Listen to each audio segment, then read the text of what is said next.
Okay, para un rotor, forces are acting on the person like this. It has a frictional static force, and it has a normal force, and this normal force will be the one that provides the centripetal acceleration needed for the person not to fall. We also have the weight of the person, which is the mass, times the gravity. And the radius, I know it isn't intuitive or obvious, but the radius is in the opposite direction as the natural force, the normal force.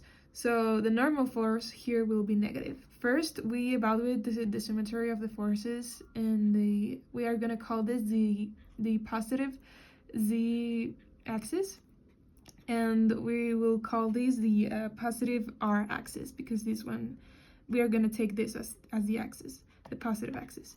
All right, so we do the symmetry of the forces in Z, and well, that would obviously be the frictional static force minus the weight, because this one is in the negative direction of C, and that would be equal to m times az, because that's the formula for forces, because a force equals the mass times the acceleration. And we are taking the z-axis, so that's what we're going to use. But since the person is not having an acceleration in the z-axis, because if we look at this as vectors, when they add up each other, they will cancel each other out. So this will equal 0. Okay. This doesn't seem like it is important, but it actually is, and we will use it further in the problem. Now let's calculate the symmetry of forces in the r-axis. Now, we already know that the acceleration when in a circle is inward the center, and we already know this is a known value for acceleration is minus v squared over the radius. Okay, so for this formula right here, which is m times a radial, just like the other equation, this time we substitute the z for the r. We are going to take the normal force, as I already commented before, negative, because it's in the negative direction of r. All right, it's acting inward the center, and this one is acting outward the center. I know it seems as if they were in the same direction, but actually one is pointing inward and the other is pointing outward. So that's the clue in this whole exercise.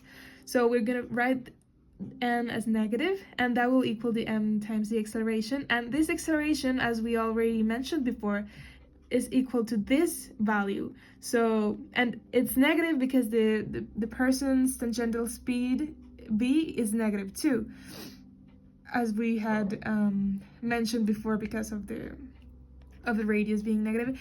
And well, it's just that the person's tangential speed has to be negative. Where this whole experiment wouldn't actually work if the person's velocity is not negative. So we are going to take this velocity as negative, although it's not really as important because negatives will cancel out later in the exercise. So okay, we write this down. We have to rewrite the m right here, because this m is multiplying the acceleration. We rewrite the acceleration as this known value.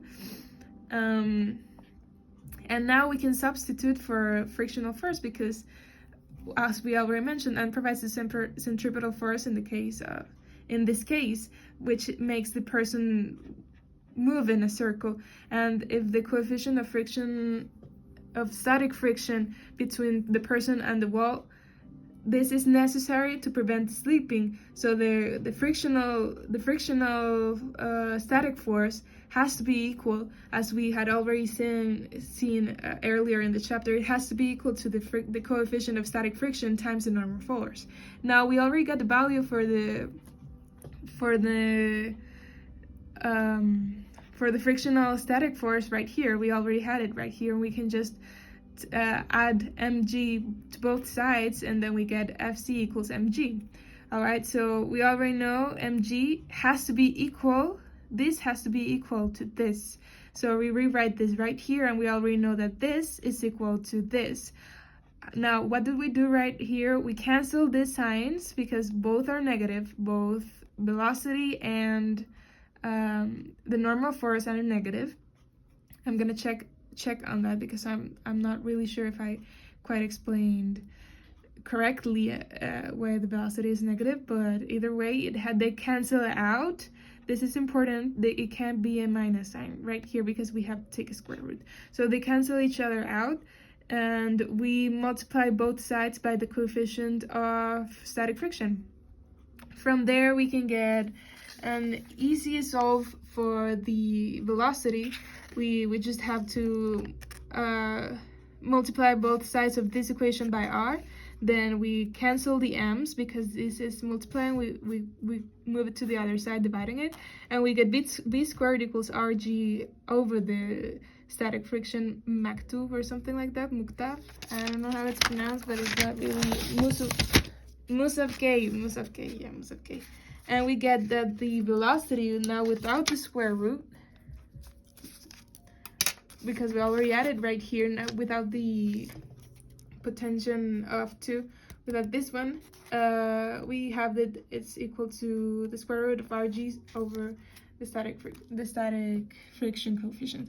So now that we get this, we can substitute with known values or typical values. For example, typical rotor has a radius of 2 meters, and so that we already know the value of the gravity, it's 9.81 approximately, and we already know the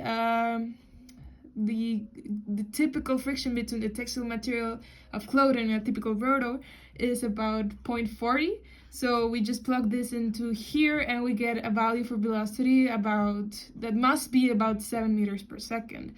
Now that we already have this, we can use the equation of velocity equals distance over time to solve for time, and we get that it takes 1.8 seconds to complete each revolution. What does this mean? A revolution is the time it takes for point A to point B to return to the same place when it's in a circular motion. So we have that it takes 1.8 seconds to complete each revolution. That means the rotor must therefore move at the rate of at least one rotation in 1.8 seconds. And if we divide it, we get the revolutions. It's as simple as that.